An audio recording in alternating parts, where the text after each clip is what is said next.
Wonderful. Hello.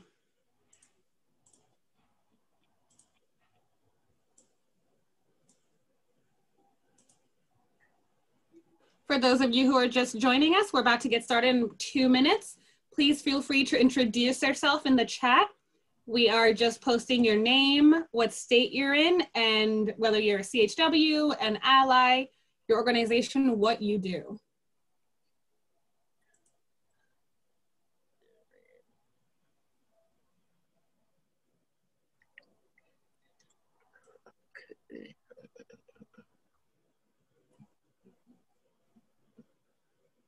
Hello in Atlanta, Georgia. Hello, Mississippi. This is wonderful. We've got people from all over the country.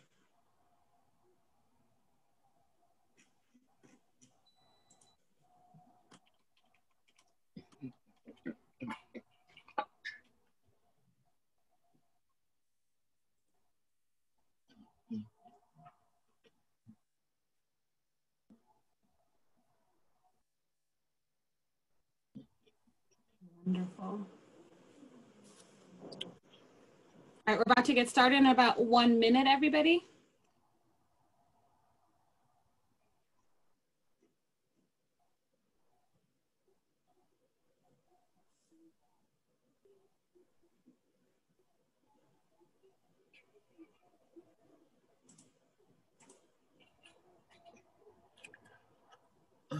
Right, we're gonna go ahead and get started. So hello everybody, good afternoon here on the East Coast. I think it's late morning if you're on the West Coast. Welcome to NACHW's webinar on advancing policy to support community health workers, NACHW CHW Document Resource Center, and a new report on sustainable financing for employment of CHWs. My name is Bernadine Mavungu-Jeranyama. I am NACHW Senior Communications Associate. And today we have presenting with us Carl Rush, and Carl is our policy advisor over at NACHW. So just some level setting. We're going to be going through the presentation, and in the chat you can introduce yourself. But as we go on with the webinar, if you have any questions that you would like us to ask Carl at the end, please toss them in the chat and I will keep a hold of them and we can ask Carl after his presentation. And any questions you have about NACHW as well. I will be posting links and informations throughout, so keep an eye on the chat.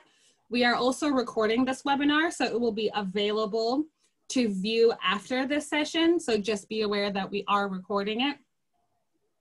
And then we can get started. All right, Carl, next slide, please. So hello. So a little bit about NACHW.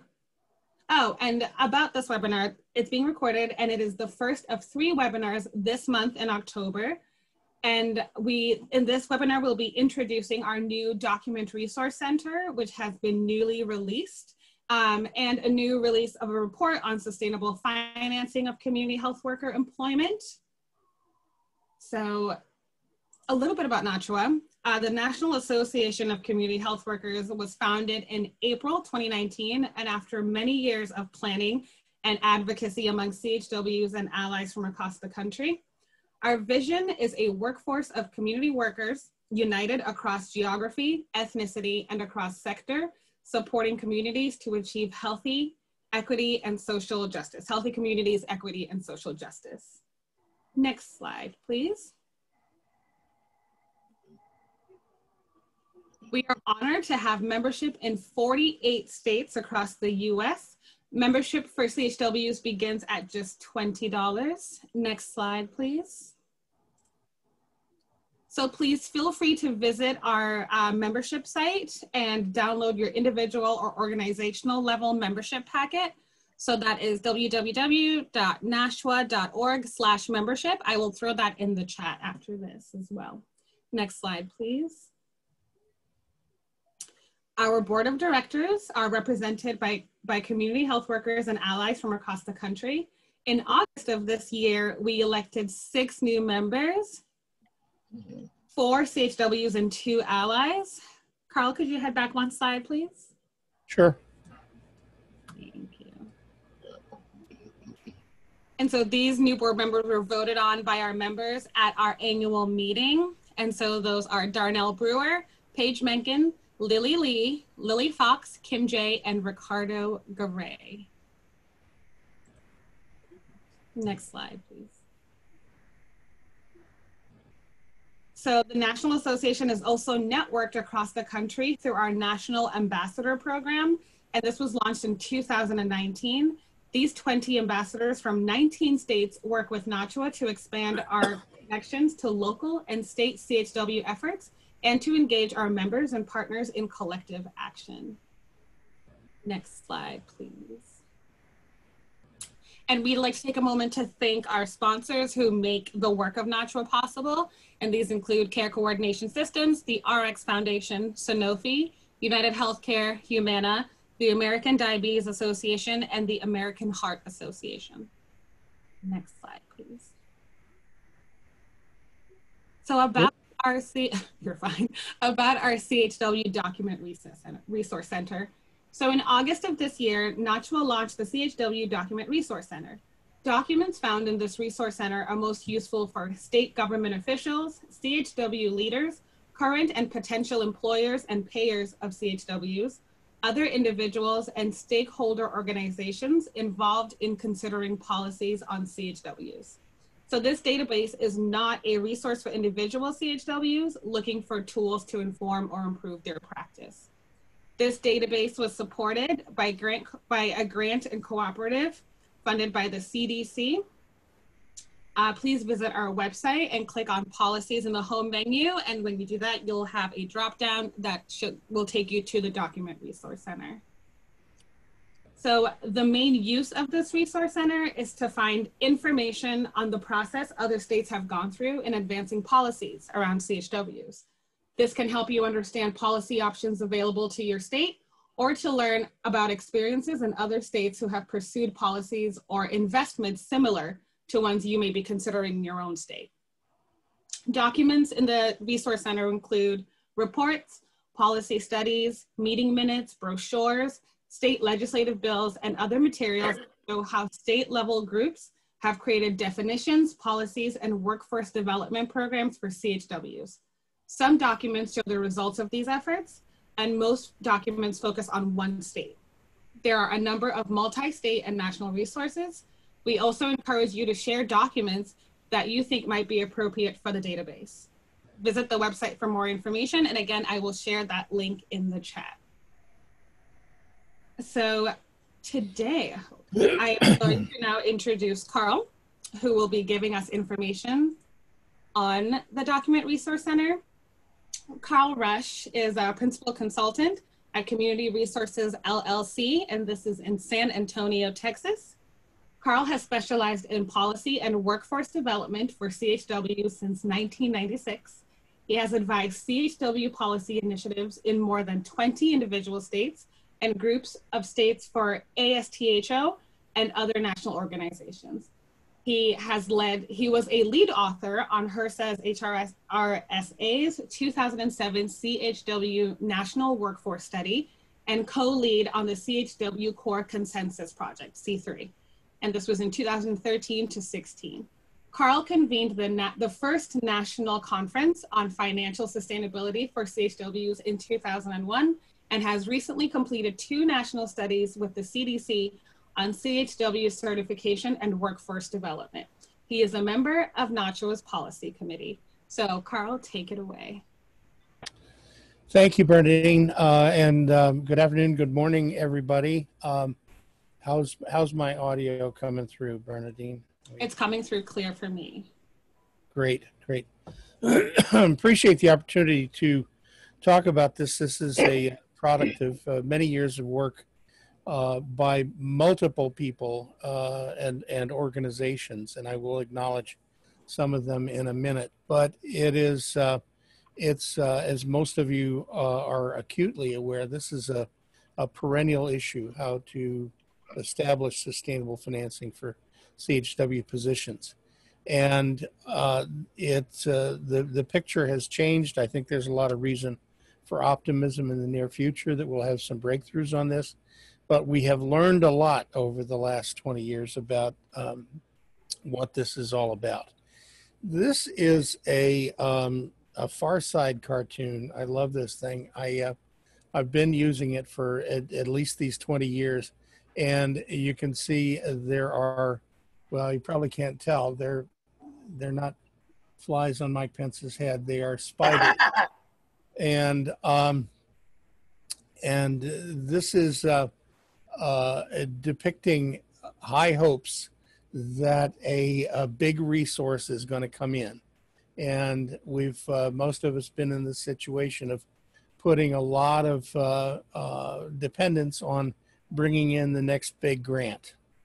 And it's an old story. And the process of funding, still the majority of community health worker positions, if they are paid at all, is financed mainly through short-term grants. It's still the case, but we are making some breakthroughs. But I think we all recognize that subsisting on the basis of grants is kind of a treadmill, and it is not a sustainable way of supporting this work. So this is the cover of the new report, and many thanks to Bernadine for her help in putting it into publishable shape. It has just come out, and we're getting a lot of good feedback on it. But as I said, there are a number of people and organizations who have been involved in this work. One of the early studies on this is by the Center for the Health Professions at University of California, San Francisco. And this was in 2006, and it really crystallized a lot of the thinking in the years that followed. But some of the other organizations that have been publishing on this recently include the Center for Healthcare Strategies, which is a highly regarded policy shop founded by Robert Wood Johnson. The University of Massachusetts, they have published some really remarkable stuff in terms of modeling the financing of CHW positions. And there's a woman there named Catherine London, who has also advised a number of states on this work. The Urban Institute published a piece of work in 2013, which has not gotten as much attention as I think it deserves, but it's drawn a lot of attention to some of the federal funding opportunities that exist. And lastly, although there are quite a few others, Families USA has thrown their hat in the ring and has been exercising some leadership in bringing together organizations, particularly around Medicaid funding. So it is a hopeful time, and there are a lot of folks who are weighing in on this. There's been quite a lot of work done on it. So I'd like to back up just for a second and make sure that we're all on the same page. What do we mean by sustainable financing? Because this term is thrown around a lot, but I'm just going to characterize it as I see it, and happy to hear other people's perspectives on it. But as I see it, sustainable means systems of budgeting for community health worker positions that do not rely on short-term grants or contracts, but have a couple of ways of providing for that support. Either an ongoing revenue stream that covers community health worker services, and we'll come to the obvious biggest one in just a minute. But there is also, and we haven't really talked about this enough in my opinion, is what I would call self-funding, where the employer organization is supporting CHW positions out of their, what you might call their core budget, without a dedicated revenue source specifically for those positions. In other words, they are looking for these positions to kind of pay for themselves in other ways, and a number of organizations are successfully doing that. But it's the point that the employer organization is in essence paying for the positions without being reimbursed and expecting positive results that justify making those expenditures. I would add a footnote on this, and we're most of us very used to the language Medicaid reimbursement for CHWs. There are certainly some financing structures that provide for fee-for-service payment to employers for CHW activities. There is no system out there up to this point that in which Medicaid pays CHWs directly, but we may get to that point at some point in the future. But I would remind all of us that there are many ways to do this, and fee-for-service reimbursement is not by any means the only way to do it. We'll get into some of the alternatives in a minute. But based on the experience of a number of states, such as Minnesota, in my opinion, fee-for-service may be the hardest way for Medicaid to pay for their activities. So let's move on, and we'll come back to those points in a minute. As we like to say here in Texas, once you get into this stuff, you very quickly get into the tall weeds. That the financing of any services in this environment can be complicated. And it is always, especially when you're dealing with Medicaid, very useful to have somebody who is expert in that particular means of payment. Having a Medicaid policy specialist on your team or collaborating with your group, with your organization, to help you navigate the complexities of Medicaid. But I would say that it's really important to remember there is no silver bullet out there. There is no simple answer. We can just sort of flip a switch and we'll get this policy adopted and things will all be just fine. It can be very complicated indeed. Not that we should stop trying. I think we are experiencing some success, and we really need to keep the process moving. Now, the report that we are announcing today is based on, as I said, the work of a number of organizations. But in reviewing the literature and the interviews that we've done for CDC and for HRSA and others in the past, we have come up with some observations that are not what I would call research findings, but I think some suggestions that I believe you will find useful in pursuing this field. So I have a couple of slides of what I call key principles. And first of all, I would strongly recommend that you keep in mind the full range of what community health workers can do. And I refer you, as Bernadine mentioned, the C3 project has a comprehensive list, a recommended list of community health worker roles. There are a couple of reasons I say this. One is there is a tendency to think of this in terms of the roles of community health workers in healthcare. And there are plenty of community-based organizations out there that are doing incredible work at the source of health issues in the community. By source, I mean we commonly refer to social determinants of health. So people who are working on issues around housing or the quality of schools or employment needs or violence prevention, a variety of things that are not directly related to healthcare. Those are really crucial parts of the roles that that community health workers play. And our ideal goal is to support the full range of those roles and activities.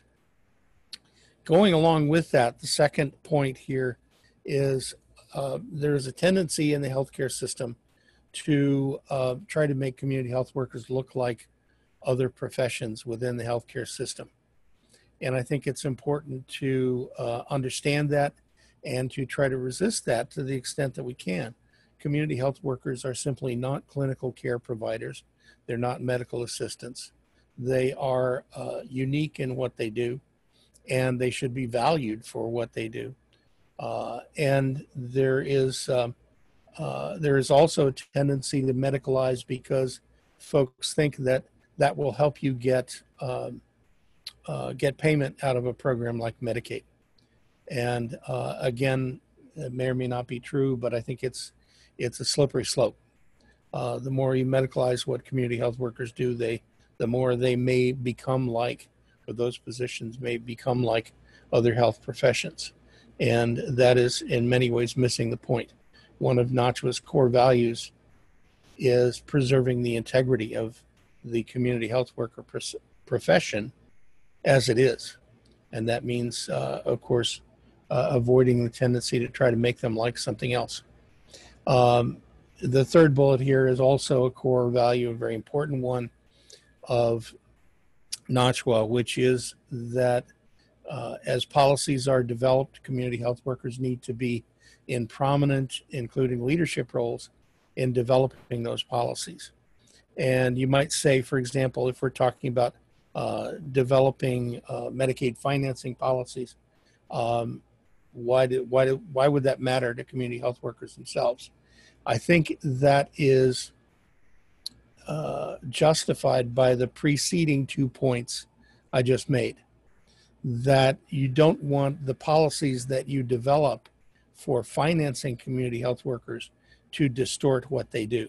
So it's vitally important for community health workers to be at the table as these policies are developed.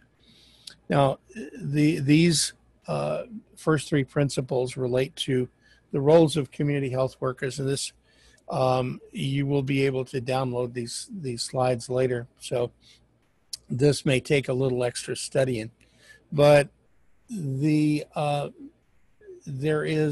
illustrates the range of things that community health workers can do in support of the healthcare system or outside the healthcare system.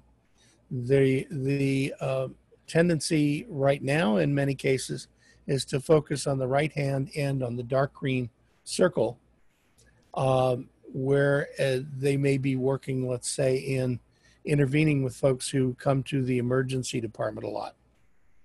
And it's very tempting to work on that. We know that CHWs can have a big impact on people who have intense or complex needs.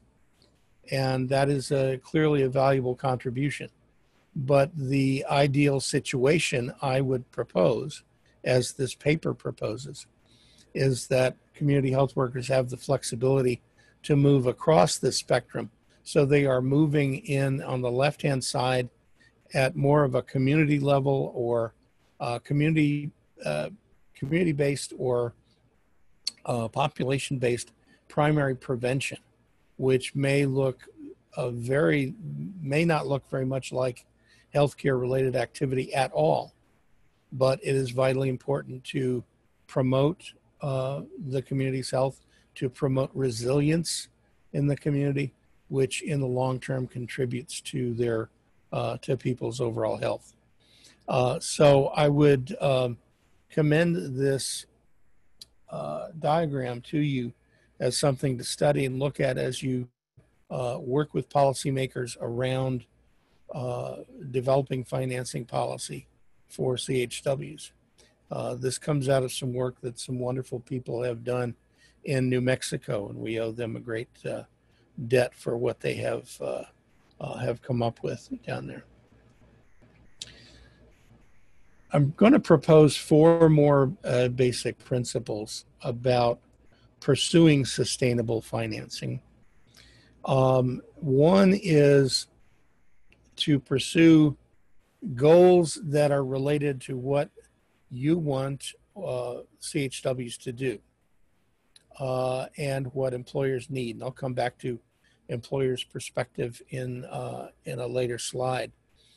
But I think one of the things that we've learned is going to policymakers and saying that you should fund community health workers is not going to be as productive as saying we want community health workers to be supported to do the following things. And following on that, it's important to have a strategy, which means you need to be thinking about or proposing or advocating for the best available payment structure.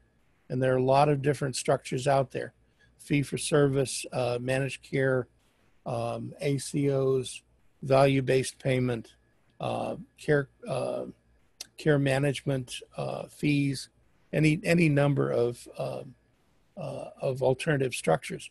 But you want to propose a structure that will support what you want CHWs to do. And then, of course, if you're in the business of advocating, you want to be advocating with payers for things that make sense to them.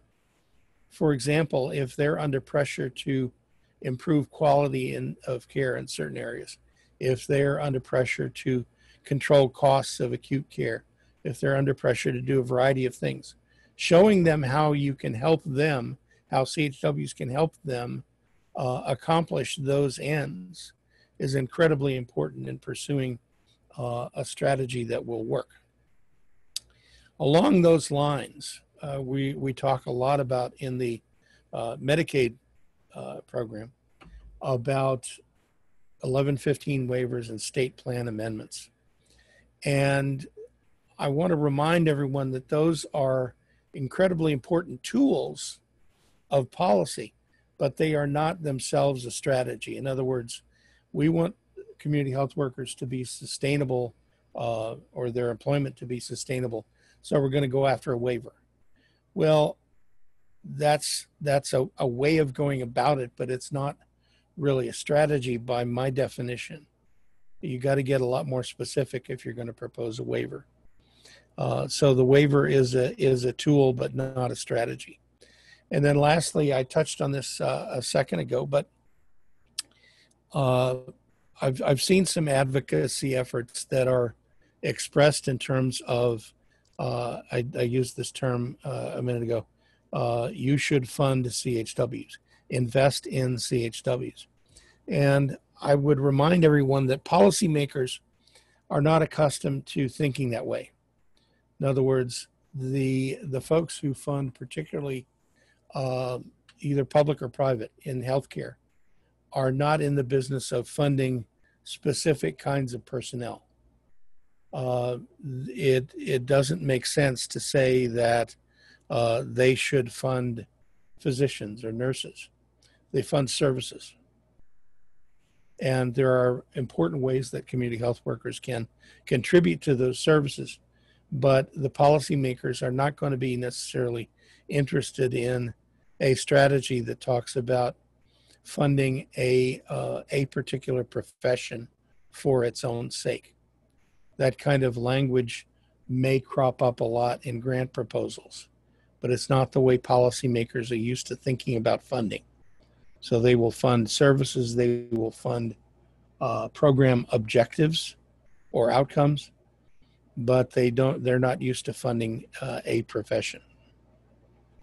Okay, so those are some of the observations over the last 20 years or so that seem to make sense to me as we pursue sustainable funding.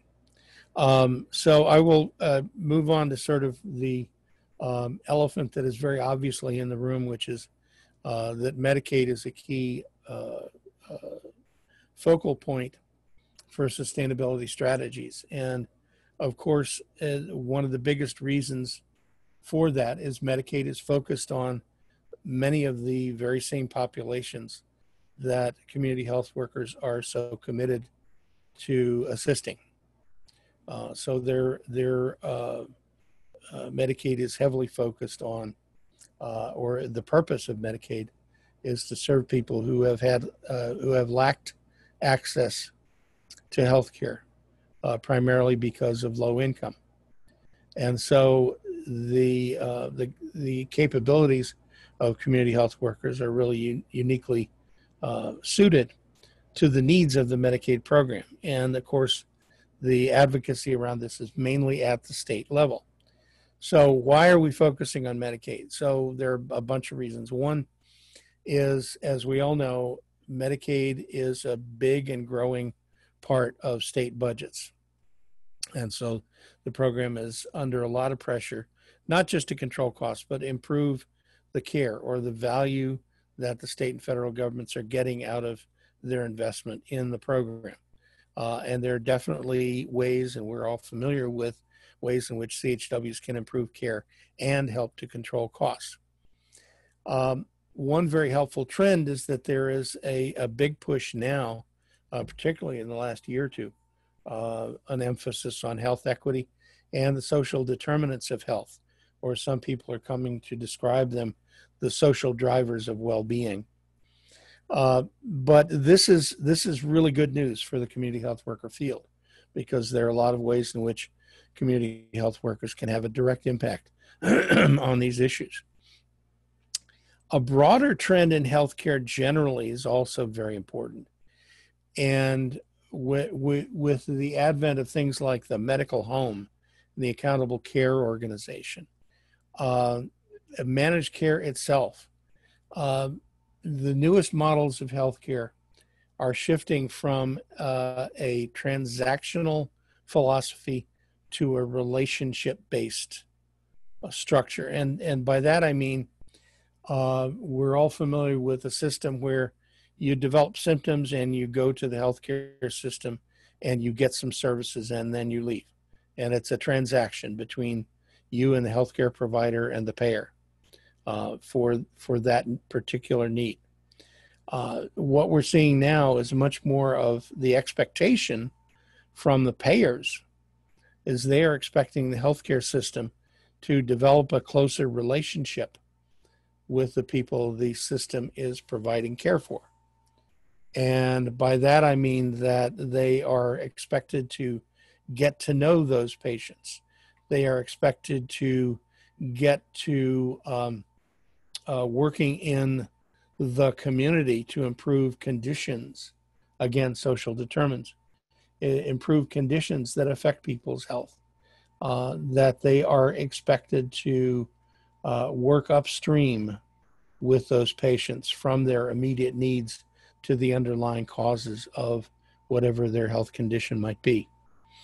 And this is important because in a relationship-based system, particularly with the populations that Medicaid serves, that community health workers are uniquely expert in establishing trust, in establishing communication, and establishing relationship with people in those communities, because they are from those communities.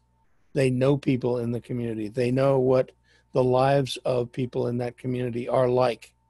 And so it is, we have heard, for example, on issues like immunizations or cancer screening, that community health workers are often the only people who can increase participation from those communities in things like immunizations and cancer screening. And then the last point I would make is what I call the Willie Sutton rule. I finally looked up a picture of this dude. Willie Sutton was a notorious bank robber, and his heyday was in the 1920s and 30s. He wasn't finally brought to justice until the early 1950s. And he was famously asked one time in an interview, why do you focus on robbing banks? And his answer was, because that's where the money is. And so our approach to Medicaid is, of course, very similar. That even though community health workers are not, and I will emphasize this more than once, community health workers are not always employed by the healthcare system, that the money is there, and there are ways of approaching sustainability that allow community health workers to do what we want community health workers to do. But the Medicaid system is the most prominent source of money, billions and billions of dollars, that can be tapped for this purpose. And it's not like we're conning them into anything. This is helping to meet the needs of the Medicaid program. So again, we're looking at this at Medicaid a very strong emphasis on Medicaid because the money is there. At the same time, I want to say that we don't necessarily have to mimic or imitate or follow the same payment methods that are used for clinical care, for physician office visits and hospital stays and so on. That the funding that we seek for community health workers does not have to use the same payment methods that clinical services use. And so regardless of which of these methods the healthcare system in your state follows with Medicaid, you are free to propose a different payment method. And I think that's really important to keep in mind. I mentioned a while ago that how you approach employers is really crucial, but whom you approach is also very important. And it's a lot of people don't recognize how diverse the employer base is, or the potential base for community health workers. I would lead off by referring to community-based organizations. These are incredibly important as direct employers for the things that CBOs do, where community health workers play really important roles, but also that community-based organizations may employ community health workers in collaboration with healthcare organizations, so that a health plan or a health system, a hospital, can contract with a community-based organization to employ community health workers. And this can have a lot of advantages in terms of allowing the community health workers to work in an environment where they experience a greater sense of accountability to the community, rather than having exclusive accountability to a healthcare employer. And so I say this to healthcare organizations all the time. You may be used to employing your own staff for something like this, but you should consider carefully contracting with experienced community-based organizations to do this because of the quality of their relationship with the community. And it is also important in the big picture of public health and population health to support the role of community health workers in improving conditions in the community. In those situations, CHWs may perform roles that look more like community organizers than anything else. But that is a big part of what is needed to deal with issues like street violence or food deserts or environmental justice issues. So that's one of the reasons I put community-based organizations first on this list. The next, I would say that Medicaid managed care organizations, health plans, can and do employ community health workers directly. And many of them prefer to do that. And that allows them to, again, address some population-wide issues, but it also permits them to provide some services directly to their members. And so there is a lot of this going on. We'll get to some more detail on that later on. There's been an increased emphasis on the role of local health departments, particularly under the current pandemic response, where community health workers have taken on roles in contact tracing and resource referral and support to individuals who have been recommended to quarantine, where this puts a stress on those individuals and families because of employment issues and so on. and access to food. That community health workers can be incredibly valuable in that role, and local health departments in a number of states have been involved in that. Of course, we're all familiar with healthcare provider organizations who are employing community health workers.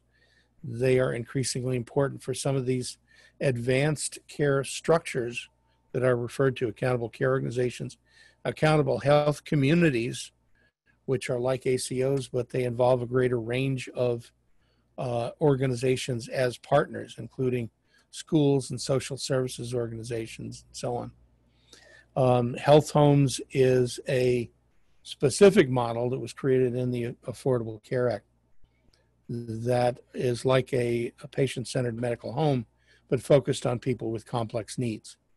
And there are probably a dozen or so states by now that have implemented health homes, and many of them have included CHWs in their approach. Community health centers, migrant health centers, rural health centers, federally qualified health centers in particular. Many of us have forgotten the fact that community health workers were an integral part of the health center philosophy when they were first created back in the 60s, the 1960s. I keep remembering it. It is a different century, but that many of the health centers have gotten away from the community-oriented philosophy that they started with back in the 1960s and have become more like conventional primary care practices. And there's a huge opportunity here to kind of reintroduce community health workers into the work of the FQHCs.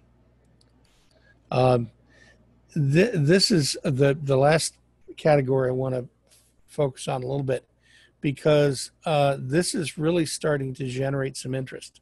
It's still not widely practiced, but there is no reason why a self-organized group of CHWs, promotores, cannot organize themselves, become in effect a provider organization. And the state or a Medicaid health plan or a hospital system can contract with them to do what they do. And there are a few of these existing around the country. We have a pretty substantial number of CHW networks or associations, which NACHW is very committed to building their capacity. But these organizations could enter into this kind of arrangement. There's a relatively new concept. I've only heard about this in the last year or two, of what they are calling a social IPA. An IPA is something that physicians, for example, individual physicians who practice solo or in small groups, may join an IPA in order to contract with a payer, like a health plan, which gives them some bargaining power. And the idea of a social IPA is pretty much the same thing, in that individual CHWs may band together and get a contract from, again, a health plan or a hospital system to do what they do.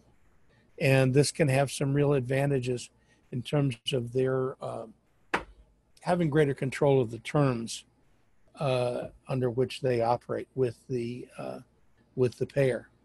It's a very exciting idea, and closely related to that. And again, there are only a few of these, but what we might term a worker-owned cooperative.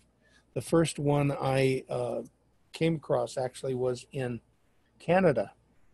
There's an organization in Edmonton, Alberta. I believe it's called the Multicultural Collaborative, something like that. But they organized among the immigrant and refugee communities of their area to offer CHW services. And they have a tremendous strength in their ability to work with those same immigrant and refugee communities. But they contract with provider organizations to offer services in those areas. So those are all potential employer structures that you could be working with to provide financing for community health worker services. And the last on these, Nevada has a very unique structure that hasn't really been implemented yet, but they had a bill passed in 2015 that provided for certification of organizations that serve as pools. It's kind of like the previous bullets in this section. To serve as pools, the state could certify them to be funded the way healthcare provider organizations are funded. So it remains to be seen when and if this provision is actually going to be put into practice. But these are all ideas for you to think about in terms of how sustainable funding can be channeled to the actual employer and ultimately then to the CHWs themselves. So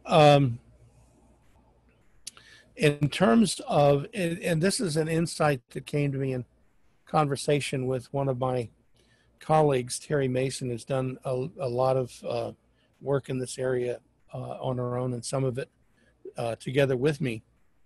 And she pointed out that in Minnesota, she had been doing some interviewing, some follow-up interviewing with the folks who are involved in the Medicaid funding of CHWs in Minnesota, which was one of the pioneering efforts starting in 2008. Community health workers can qualify to be considered Medicaid providers in Minnesota. And again, they can't bill Medicaid directly, but their employer can bill for their services as Medicaid providers. And I had not really thought about this, but what they were looking for, the folks who advocated for this system in Minnesota, the employers were in the sort of brighter green category here. These were employers who just wanted some help. They wanted Medicaid to pay for part of their CHW's time. And many of us, myself included, have been mainly operating under the assumption that employers wanted Medicaid or a third-party payer of some kind to pay for the entire salary of their CHWs. Well, that's not necessarily the case. Excuse me. Got ahead, went back again. There we go. That is not necessarily the case. So it's really important to understand in your state or locality what employer organizations really would like to pursue. Clearly, there are some folks, hospital systems mainly, who would really like for their CHWs to be fully covered by a program like Medicaid. But in other places, some of the employers may be very happy to have the gap filled. They can afford to pay for part of the time of a CHW, not all of it. And then in the upper left, there is a category of employers who might be willing to support CHW programs or CHW services out of their core budget if they can be convinced, if they can be confident that there is a return on investment sufficient to cover those costs. And that's a category that folks have not focused a lot of attention on, but we've seen some success with it, certainly here in Texas. And so it's a different set of questions, obviously, to address, but the good news is that we have an increasing body of evidence to that effect. And it's not uncommon for community health worker services that are targeted appropriately to produce a net return of like 3 to 1 for the cost of employing them. And so one of the things we've observed, even where folks can be convinced that there is evidence out there, they still want to see it work in their own environment. In other words, you can show them journal articles all day, and they will still say, that sounds really good, but we need to find out if it will work for us. And so they may still need to have some kind of a pilot program to convince them that there will be that return. So that is clearly a separate strategy, but it is one that can be very valuable. Here in Texas, this goes back 10 years now.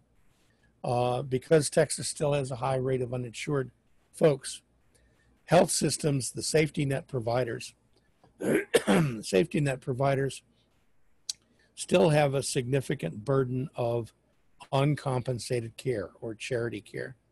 And they have learned that having community health workers assist or support patients who use a lot of uncompensated services, that they can improve the care of those individuals and reduce the uncompensated reduce the cost of their care that nobody pays for. And so that has convinced a lot of folks in Texas that there is a real opportunity in this quadrant to self-fund community health workers because of that return. Okay, so so that's the employers. Just to review quickly, by the same token, there are a range of payers. You could be talking directly to your state Medicaid agency.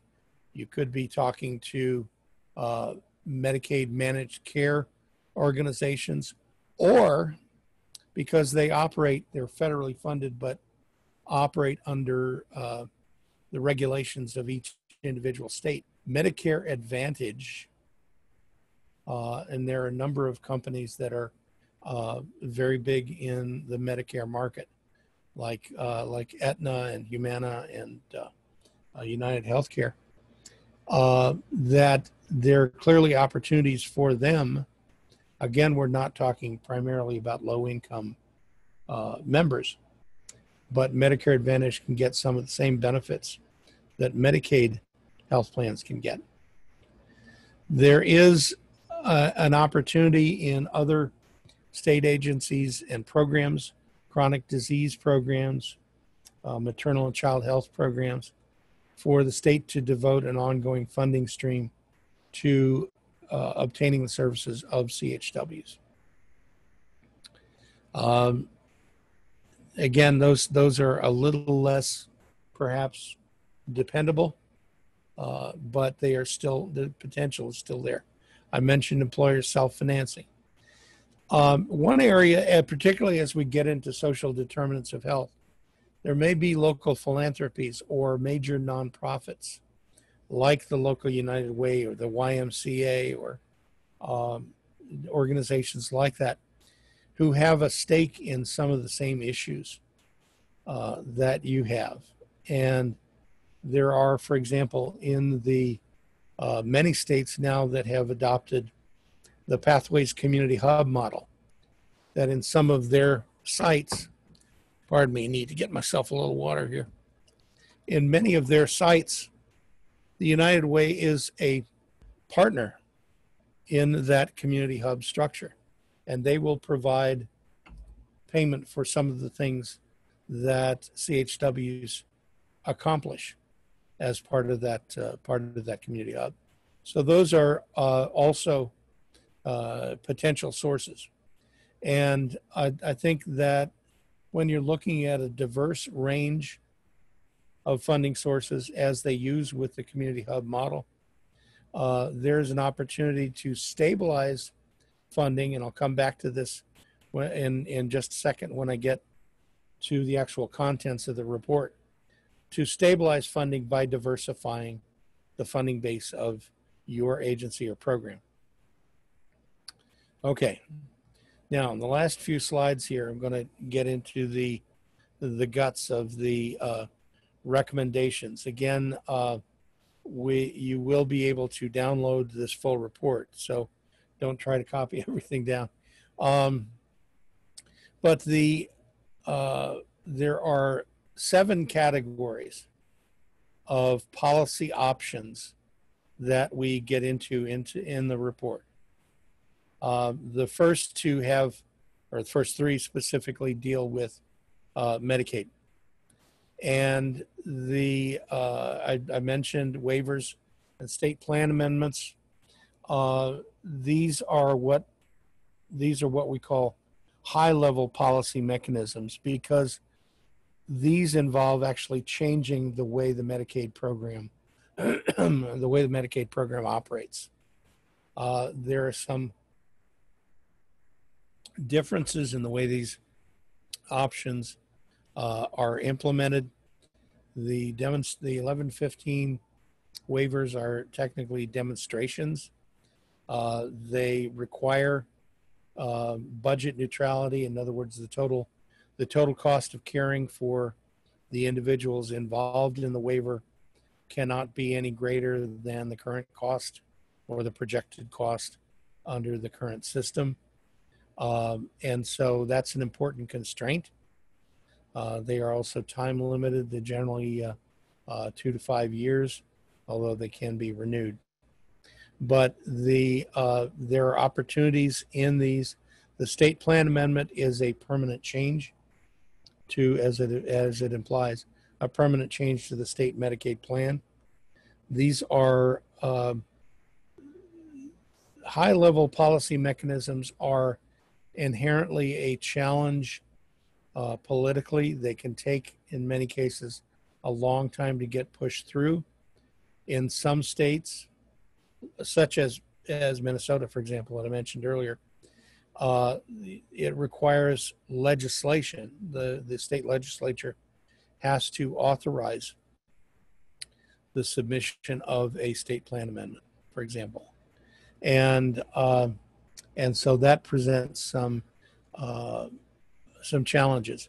In California, for example, several years ago, there was a bill which passed in the legislature with a provision for asthma services, which could involve CHWs, although they were not named specifically. And this takes advantage of a change in Medicaid policy from 6 years ago, which said that preventive services can be provided by non-licensed providers, essentially, if they are recommended by a licensed provider. The legislation passed, but the governor vetoed the bill with the reasoning that the Medi-Cal program, the state Medicaid program, had the authority to do what they proposed to do without needing legislation. So it did not succeed, but it was a big challenge. It was a large advocacy effort leading to that.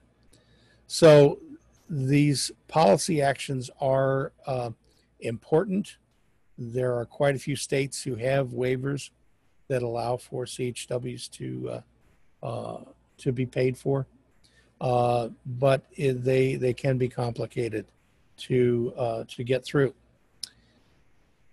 Another big category is requirements or permissions in the contracts that the state Medicaid program has with managed care organizations. And this has been a part of the strategy in a number of states, including Ohio, New Mexico, Oregon, and Michigan. Ohio was one of the more recent ones, and it is fairly sweeping. But the main roles in the Ohio, for example, in the Ohio Mco contracts, this is the new request for applications that just came out this fall. What they are authorizing the MCOs to do and requiring them to do is care management or care coordination, in which they can employ community health workers. So there are a number of states that are doing that, more that are going to, I'm sure, in the near future. This, of course, means that if this is a policy option you want to pursue, then obviously you're going to need to gain the support of the health plans themselves, because you don't want to go to the state Medicaid agency and propose it if the health plans are going to be in opposition. The next category is Medicaid health plans voluntarily covering CHW services. This is actually pretty common, and the truth is that they can do most anything they want to do with CHWs, as long as they treat the expenditures as administrative cost. And so that raises a different set of issues. But we've already seen the health plans are willing to do this more or less on their own. Okay, I'm going to go through the rest of these, which are not exclusively focused on Medicaid. We've seen in the first category here changes to payment structures, and in the just as an example, in Medicaid, this is actually under Medicaid, in Pennsylvania Medicaid, the health plans are encouraged to enter into value-based payment arrangements with their providers. In other words, rather than reimbursing providers for units of service, they are paying bundled payments or quality-based payments. And the provider can spend that money any way they want to. And so they are encouraging the use of those structures for the providers to employ the community health workers. And the state, in their standard health plan contract, is openly encouraging the health plans to do that. But it is important because as we shift away from, most providers are still paid on a fee-for-service basis, but states and the federal government are encouraging folks to move to a value-based or alternative payment structure, which gives the ultimate employer a lot more flexibility in terms of being able to employ CHWs. The next category I mentioned, I won't spend much time on that, but this is a kind of a neglected category, and I think the opportunity is great. There are a number of employers, for example, the Penn Medicine, which is associated with the University of Pennsylvania Medical School. Their program, the Penn Center for CHWs, has, I believe right now, about 30 CHWs who are not supported by any external source like Medicaid. They are paid through internal sources exclusively, and because they have shown the administration of Penn Med that there is a positive return from those services. I mentioned federally qualified health centers. This can be pretty tricky because FQHCs, most of them are paid on what they call a prospective payment system, which is a per visit payment based on historic cost. And there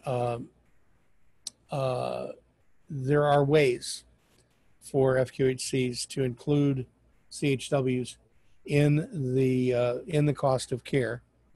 but it takes some creativity and ingenuity.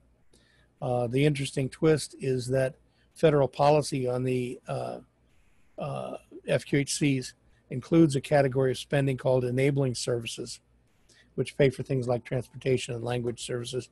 And CHWs theoretically could be paid under that category as well. And then lastly, I mentioned this briefly a minute ago, but this is a distinct strategy of its own. And there are some organizations that have been successful in combining sources. It may include Medicaid as some percentage of their revenue, but they are bringing together multiple sources in order to stabilize the funding of their CHW activities. And there are complexities to it. If you are dealing with multiple funding sources, you're going to be accountable to each one of them for different things. But it can be worthwhile in terms of your ability to do what you want CHWs to do. So those are the main categories of suggested policy options in the report. And I will conclude by talking a little bit about the engagement that is necessary to get employers and payers on board with these strategies. And I think most of us are certainly very conscious of the need to educate employers and payers about the nature of what CHWs do and the benefits of it. But this is just the beginning of a process. There is a predictable arc, you might say, to this. And the next stage after awareness is salience, meaning convincing the employer or payer that what the benefits of engaging CHWs are relevant to what their needs are. Because folks may say, well, that sounds nice, but I don't see how it relates to what we do. And so you need to make the case that it is relevant to what they do. Once you have done that, then they need to see the value. There's this notion of a value proposition or a business case that you need to convince the employers and payers that this is worthwhile, not just that it's relevant, but that it can produce positive benefits to them. And again, it needs to be the benefits that they really can relate to. And then, only then, can you get the employer and payer committed to what you're trying to do. And they may need some help in implementing.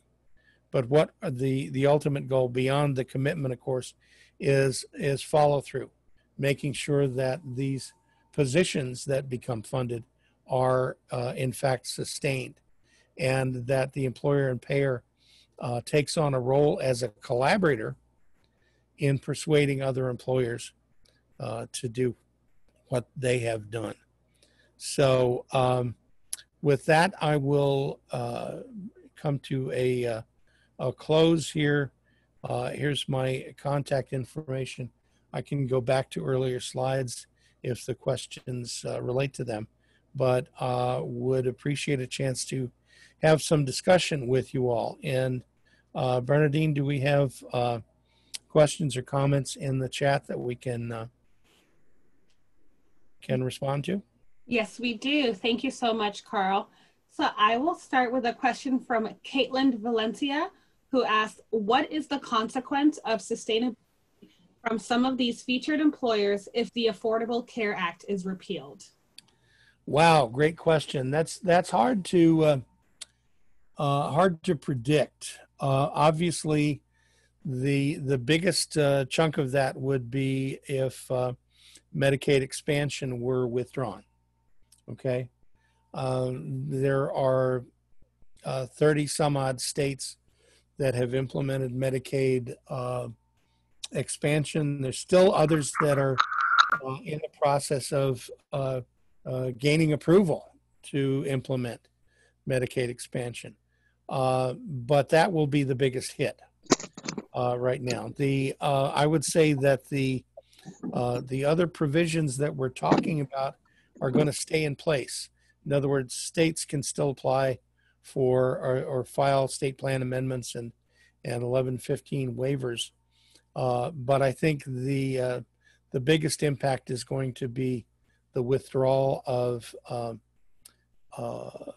Medicaid expansion, because as you know, the match rates for Medicaid expansion under the ACA were very favorable for the states, and so they are, most of them would be very unlikely to continue expansion if they had to pay 100% of the cost. Thank you. Another question comes from Sarah Fisher, who asks, if targeting Medicaid, would that be on a state-by-state basis, or is there also national level funding available? Well, Medicaid fundamentally is a federal-state partnership. In other words, Medicaid, even the national initiatives that they take, they are implemented through the states. And there are programs like, we glossed over this, but there are dual eligibles programs that serve people who are eligible for both Medicaid and Medicare. And that may be because of Medicare eligibility because of age or because of disability. But those are still implemented individually and under the control of individual states. The provisions like the Medicaid rule change about preventive services that I mentioned very briefly, that was a national rule change, but it only permits states to implement that kind of policy. It does not create that. So Medicaid, there are some initiatives under Medicare, like the diabetes prevention program, that are national in scope, and they are being implemented in most states, things like that. But Medicaid is not really, it doesn't really operate much of anything on a national scale. Great. And Sarah Lawrence has a follow-up on that question, and she says, even if one gets an SPA to fund CHWs, money needs to get into the state budget for it. What are the best tips for lobbying for that, or who to collective, who leads, etc.? Yeah.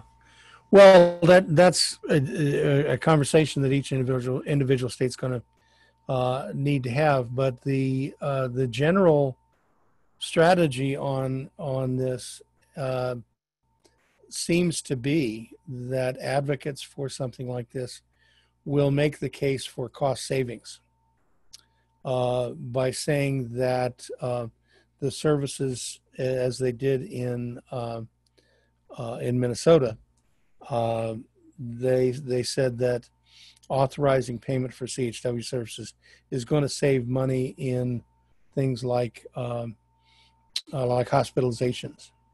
In Arkansas, though this was under a waiver, they showed that CHWs could work with people who were receiving long-term care, home and community-based care, that CHWs could save money on the total cost of those folks' care, including reducing hospitalizations or reducing the number of folks who had to be admitted to facility-based care or nursing home.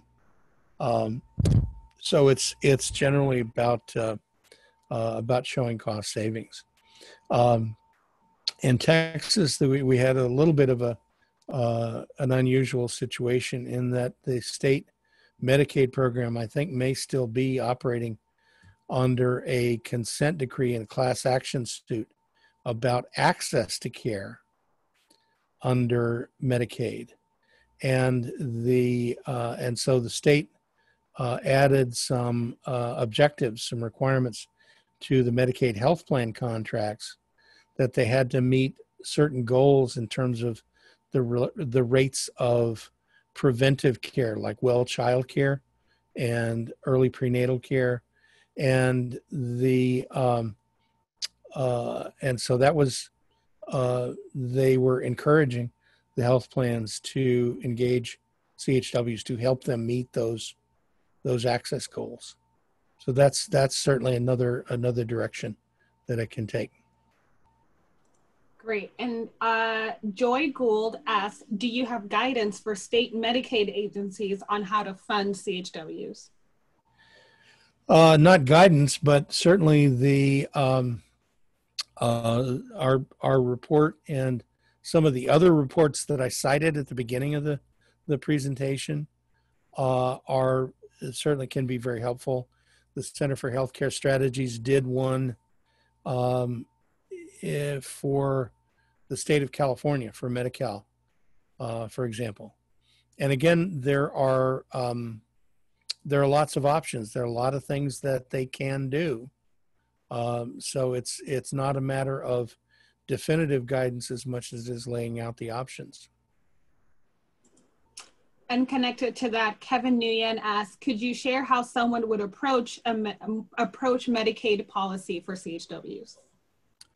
How you would approach it? Well, I think I'm going to interpret that question. You could read it in some different ways, but I think the principles that I laid out early in the presentation, and I can go back to that.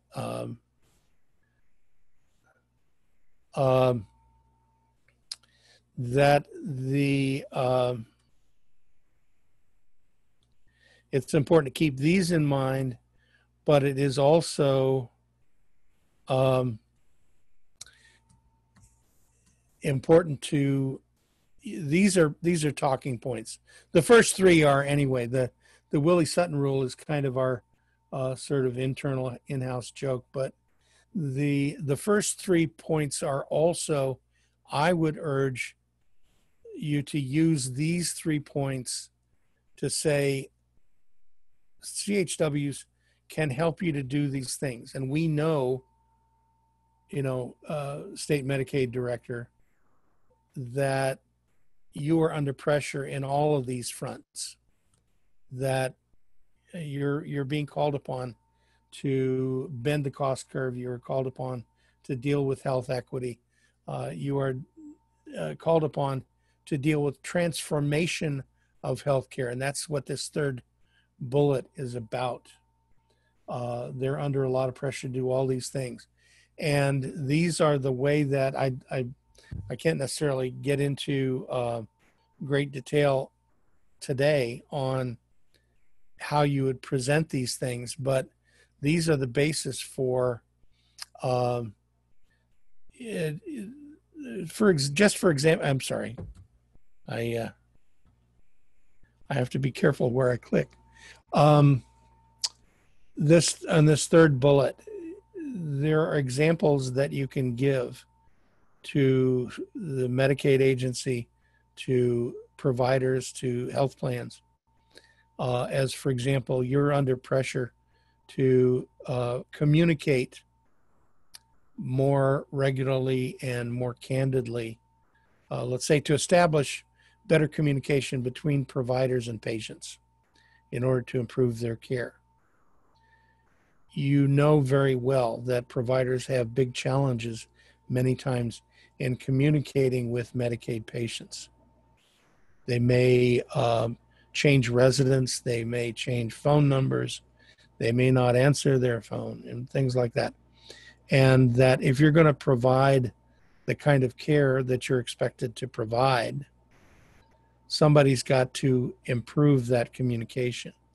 If you're a physician talking to a Medicaid patient about their medications, how confident are you that you are getting a candid answer from that patient? They may say they're taking, everything's fine, they're taking their meds, But they will trust a community health worker to say, I couldn't afford to get the prescription filled, or I stopped taking it because the side effects were too bad. Things like that. And so a health system I worked with in a Midwestern state recently settled on the idea that there was benefit to them and benefit to the payers, the Medicaid health plans who pay them, in engaging or in employing community health workers to increase patient engagement. They knew they had a large number of particularly new Medicaid patients assigned to them who were not seeing any providers. And in many cases, folks who showed up at the emergency room had never been to see a primary care provider. And so and particularly in rural areas, this can be a very acute problem. And so they were convinced that there was benefit to them and to Medicaid in involving community health workers in this concept of patient engagement, that there is a payoff for them in that. So those are just some examples of ways that you can go about connecting with or making the case to the state Medicaid agency. Thank you. And one more question. Sarah Lawrence is asking, what is the expected average compensation for a CHW in Texas? In Texas, it's a little lower than the national average. We don't have solid numbers on this, but I would say it's generally less than $20 an hour. As you know, everybody knows there's some employment markets where the cost of living is higher than others, and that sort of thing. We have a number of a large portion of the state, once you get outside of, say, Dallas and Houston areas, that the cost of living is lower than the national average. So I would say we see positions posted for as low as $15 an hour. Thank you. And one last point, this was a question from Maddie, who asked if this webinar can be done among health organizations.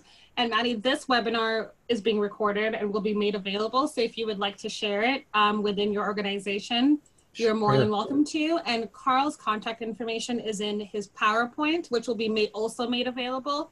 If you guys have any questions for Carl, you can email him.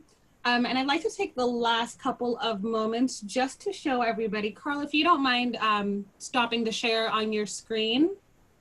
Okay. Thank you.